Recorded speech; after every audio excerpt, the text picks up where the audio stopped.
देश तर स्वतंत्र झाला, पण आजही देखील भ्रष्टाचार प्रत्येक बाबीला स्पर्श करीत आहे.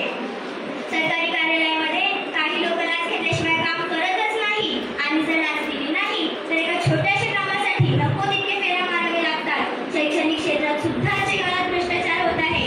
जी मुले दिवस रात्र एक करून अभ्यास करतात त्यांना यश मिळत नाही, कारण प्रश्नपत्रिका सुद्धा विकले जातात. लोकांच्या जीवनासोबत खेळ चालू आहे, कारण आज देश तर स्वतंत्र झाला, पण आजही खाण्यापिण्यात भेसळ आहे. त्यामुळे लोकांचे आयुष्यमान कमी होत चाललं आहे.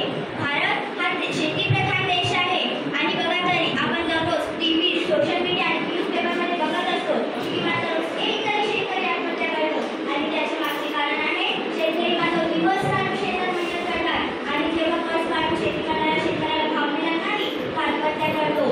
शेतकरी जरी संपूर्ण जगाला पीक देत असला तरी बरेच शेतकरी कुटुंबांना 2 वेळचे जेवण मिळणे देखील कठीण होते. त्यामुळे दरवर्षी अनेक शेतकरी आत्महत्या करतात. भारताची तुला तरुणांचं खात्यावर आहे. देशात असे किती तरुण आहेत जे माध्यमिक किंवा उच्च माध्यमिक शिक्षण घेऊन सुद्धा नोकरीसाठी पण भटकत आहेत आणि नोकरी न मिळाल्यामुळे आजचा तरुण पायी मार्गावर चालला आहे. तरुणातील बेरोजगारी 21व्या शतकातील भारतासमोरील मोठे आव्हान आहे. आज समाजात बलात्कार करून गुन्हेगार मोकळे फिरतात, आपली भूक भागवण्यासाठी मुलींचा बलात्कार करतात आणि इच्छापूर्ती झाली की तिची हत्या करतात. असे गुन्हेगारांचा विनाश निश्चित झालाच पाहिजे. आज समाजाशी माझा एकच प्रश्न आहे, नेमके बलात्काराला पूर्ण विराम कधी? बलात्काराचा चौरंगा केलाच पाहिजे, बलात्काराचा चौरंगा केलाच पाहिजे आणि बलात्कार हा देश माझा झालाच पाहिजे. अजूनही काही लोक जाती धर्माच्या नावाने वाद काढू लागले आहे. मस्जिद मंदिर गिरजाघर में बांट दिया भगवान को, मस्जिद मंदिर गिरजाघर में बांट दिया भगवान को, धरती वाटी सागर काटा मत बांट इंसान को. सर्व धर्माचे साथ एकच आहे, मानवतेचा अधिकार, शांतीचा साक्षात्कार आणि प्रेमाचे प्रसार. म्हणूनच धर्माच्या नावाखाली दंगली नको. धर्माच्या नावावर भांडणाऱ्या लोकांसाठी माझा एकच प्रश्न आहे, टोपी अलग है, फेटा अलग है, कपड़ा तो एक ही है ना, रंग अलग है, रूप अलग है, खून तो लाल ही है ना, धर्म अलग है, जाती अलग है, इंसान तो एक ही है ना.